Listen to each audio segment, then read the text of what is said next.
Hi friends, అందరికీ కూడా నమస్కారం. నేను లక్ష్మీకాంత, మైత్రేయ బుద్ధ స్పిరిచువల్ యూనివర్సిటీకి స్వాగతం సుస్వాగతం.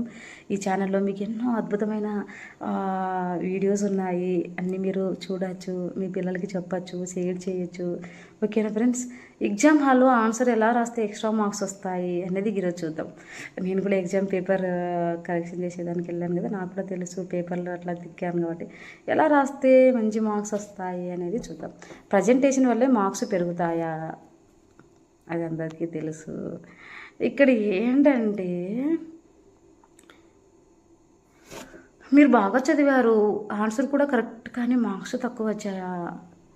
మీరు బాగా రాశారు, బాగా చదివారు, ఆన్సర్ కూడా కరెక్ట్, కానీ మార్క్స్ తక్కువ వచ్చాయా? రీజన్ నాలెడ్జ్ కాదు, ప్రజెంటేషన్ కావచ్చు అన్నమాట.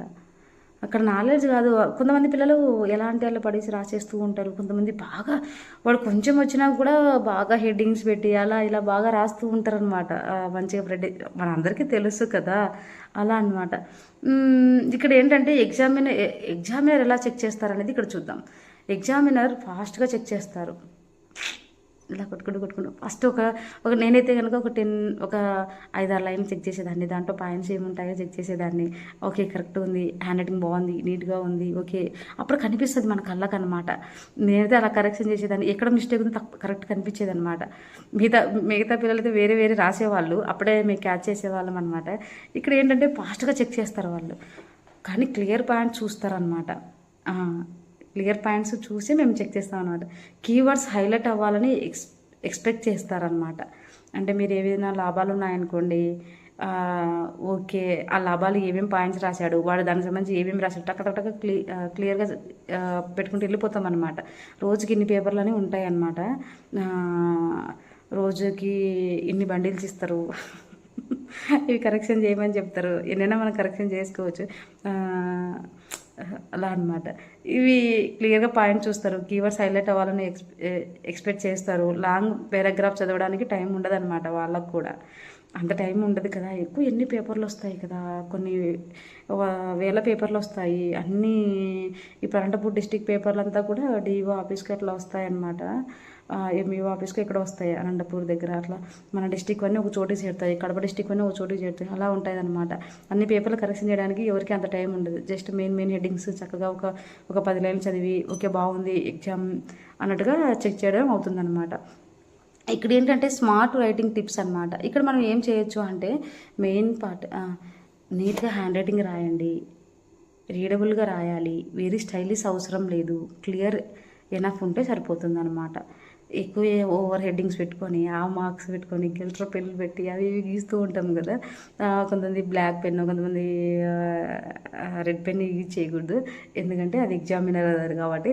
మిగతావన్నీ కూడా స్కెచ్ పెన్ ఎట్లా అవి పెడతాం, అంత అవసరం లేదనమాట. చదవడానికి చక్కగా ఉంటే, వాళ్ళకి అర్థమయ్యేలాగా ఉండి, నీట్గా ఉంటే ప్రజెంటేషన్ చాలా మీకు మంచి మార్క్స్ రావడానికి స్కోర్ ఉంటుందన్నమాట.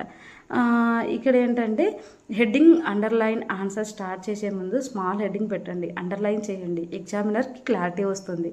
ఓకే, ఇప్పుడు 16 మార్కులు అనుకోండి, కనీసం 10 హెడ్డింగ్లైనా పెట్టాలి. ఒక 5 పాయింట్స్ ఒక 8 మార్క్స్ అనుకోండి, కనీసం 5 పాయింట్స్ అయినా మనం అటెంప్ట్ చేయాలన్నమాట. ఇట్లా కొన్ని పెట్టుకుంటాం, మనకు ఆల్రెడీ బుక్స్లో ఇచ్చింటారు, అలా మనం రాయొచ్చు అనమాట. ఇక్కడ ఇది క్లారిటీ వస్తుంది అనమాట. ఇంకా టిప్ 3 ఏంటంటే, పాయింట్స్ ఫార్మాట్ బిగ్ పారాగ్రాఫ్ కాకుండా పాయింట్స్లో రాయండి. పెద్దగా పారాగ్రాఫ్లు పెట్టి అలా రాయకుండా పాయింట్ వైజ్లో రాస్తే ఈజీగా వాళ్ళకి అర్థమయ్యేలాగా ఉంటుందన్నమాట. స్ట్రక్చర్ కనిపించాలి. ఇక్కడ 4th టిప్ ఏంటంటే, కీవర్డ్స్ హైలైట్ ఇంపార్టెంట్ అనమాట. వర్డ్స్ అండర్లైన్ చేయండి, ఎగ్జామినర్కి ఆన్సర్ కరెక్ట్ అని ఈజీగా తెలుస్తుంది అనమాట. టిప్ 5 ఏంటంటే, time divide, first easy questions, then medium, లాస్ట్లో టచ్ చేయండి అనమాట. లాస్ట్ 5 minutes చెకింగ్ కోసం పెట్టుకోండి అనమాట.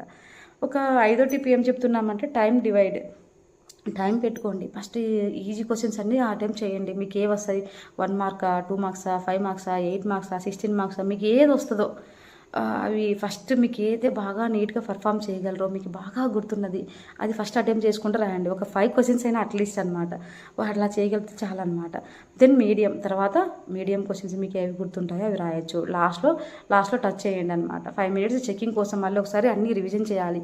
క్వశ్చన్ నెంబర్స్ వేసానా, ఏ దానికి ఆన్సర్ పెట్టాను, క్వశ్చన్ నెంబర్ వేయడం మర్చిపోతుంటారు. క్వశ్చన్ నెంబర్ వేయకపోయినా కూడా మార్క్స్ తగ్గిపోతాయి అన్నమాట, 1 మార్క్ తీసేస్తాం అనమాట అలాగా. కాబట్టి మనం ఏం చేయాలంటే ఖచ్చితంగా క్వశ్చన్ నెంబర్ వేయాలి, దేనికి ఆన్సర్ రాస్తున్నామో రాయాలన్నమాట. చెక్ చేసుకోవాలి ఇవన్నీ హెడ్డింగ్స్ అన్నీ కరెక్ట్ రాశానా, ఏబిసిడి ఓకే ఎన్ని పాయింట్స్ రాశామో అన్నట్టు కూడా ప్రతి ఒక్కటి కూడా చెక్ చేసుకోవాలన్నమాట.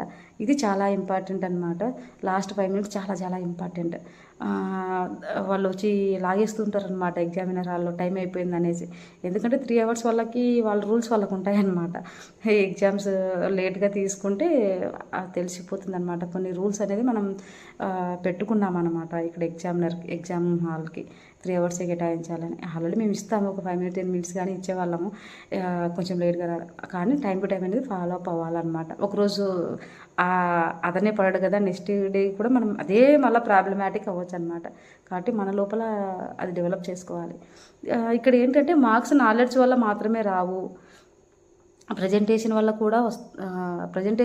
కూడా వస్తాయన్నమాట. స్మార్ట్గా రాయండి, ఎక్స్ట్రా మార్క్స్ ఆటోమేటికల్లీ వస్తాయన్నమాట. ఎక్స్ట్రా మార్క్స్ అనేది ఎట్లా అంటే